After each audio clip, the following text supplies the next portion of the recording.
You've just pulled into the garage. The engine is off, but you don't get out.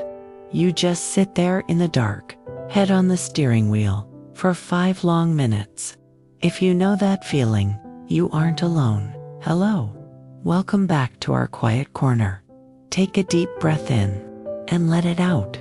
Today, I want to talk to you about a specific kind of exhaustion, not the kind that comes from running a marathon, but the kind that settles into your bones when you are around the age of 40. Or maybe you aren't in the car, but standing in the kitchen late at night. The house is completely silent. You are just watching the little glowing numbers on the microwave count down, doing nothing, thinking of nothing. At this stage in our lives, whether you are a man or a woman, we often become the silent pillars of our families. Silent pillars. As a man, you are expected to be the mechanic, the ATM, the one who solves every problem without complaining. As a woman, you are expected to be the superglue that holds everyone's schedules and emotions together. You have become the strong pillar holding the roof up for everyone else. You are doing a wonderful job. But deep down, there is a quiet exhaustion that a weekend of sleep can no longer fix. You are giving so much to your roles that you slowly forget the person behind them. We get so used to carrying the weight that we forget there is another way, until we see someone else choose it. And then, something happens. You are scrolling through your phone, tired, just passing the time. And you see a post from someone you know. Someone just like you, predictable, steady, responsible. But they have done something completely unexpected. Let's take a man named Michael, for example.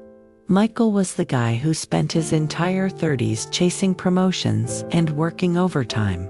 But today, he did the unthinkable. He didn't run away to a tropical island. Instead, he voluntarily stepped down from his management role. He took a pay cut. Why? Just so he could clock out at exactly 5 p.m. every day. Now, he spends his evenings learning carpentry. He smells of sawdust, quietly building wooden chairs for his garden. He traded his status for time. Or think of a woman named Sarah. Sarah was always the glue of her family, carrying the mental load for everyone. But then, she announced a new rule. She didn't rent an expensive apartment or go on a luxury retreat. Instead, she did something much simpler, but equally shocking. Every Sunday morning, she leaves the house at 7 a.m. She drives to the edge of town, parks near a quiet forest trail, and walks up into the hills alone. And the most shocking part, she leaves her phone in the glove box of her car. For 5 hours, she is completely unreachable. No coordinating playdates, no answering quick questions from her husband about where the kids' shoes are. Just her, breathing in the crisp morning air, walking among the trees, and sitting in complete silence. For a mother who was always available 24/7, turning off her phone and disappearing into nature is a quiet, powerful rebellion. She carved out a sanctuary of time. When you see Michael's wooden chairs, or hear about Sarah's silent Sunday mornings in the woods, you don't feel jealous. You feel a sudden, deep jolt. It is a skipped heartbeat. It hits you with a sudden realization. Wait, are we allowed to do that? Are we allowed to just be unreachable? Are we allowed to claim a space just for ourselves? Why does their quiet choice shock us so deeply? Why does it feel like an earthquake in your mind? In psychology, there is a beautiful and profound concept by Carl Jung. He called it the unlived life. Carl Jung famously said, "Nothing has a stronger influence psychologically on their environment, and especially on their children, than the unlived life of the parent." He believed that as we grow up and take on responsibilities, we have to put certain parts of ourselves away. We take our wild dreams, our need for pure solitude, our useless hobbies, And we hide those parts of ourselves away to be the people everyone else needs us to be. We do this to be good parents, good employees, good adults. We think we are protecting our families by sacrificing our desires, but Jung warns that burying our true selves actually passes a heavy burden onto our children. When we abandon our own joy, our children often internalize that sacrifice.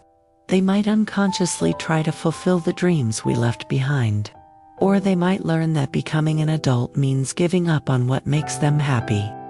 The most profound gift we can give the next generation is not a life of perfect sacrifice, but the example of a life fully and authentically lived. To give them that gift, we have to wake up the parts of ourselves we left behind, because those buried desires don't just disappear, they just go to sleep. And that is why seeing Michael sand his wooden chair, or Sarah walk quietly on that forest path, feels so profound. They aren't just showing off a new hobby, they become a mirror for you. They reflect the part of you that has been waiting patiently in the dark. It is your own unlived life, finally waking up and gently knocking on the door. Their joy is not a reminder of what you lack. It is a preview of what you can still choose. They ripped up the script that said we must always sacrifice more. And by doing that, they give you a silent permission to do the same. So, my friend, how do we answer that gentle knock on the door? We are in our 40s. We cannot drop all our responsibilities. We still have mortgages, aging parents, and growing children. But this decade is not just about survival. It is a window of opportunity to reclaim yourself. I want you to write yourself a permission slip. Usually, we give permission slips to our children for school trips. But today, you are writing one for yourself. I want you to give yourself permission to embrace a useless hour. Allow yourself to do something that has zero return on investment. Find a hobby that cannot be put on a resume. Something that does not help your children's grades. Something that cannot be turned into a side business. Maybe it is painting badly.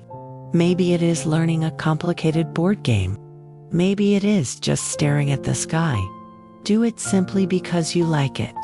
Do it because you are a human being, not a machine. You are allowed to exist without constantly producing value for other people.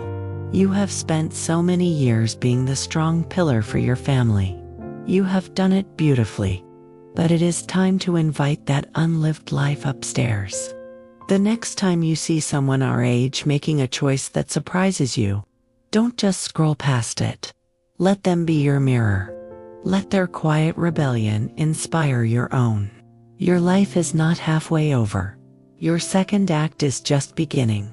Thank you for spending this quiet time with me. Put down your phone, close your eyes, and give yourself the permission to rest deeply tonight. Until next time,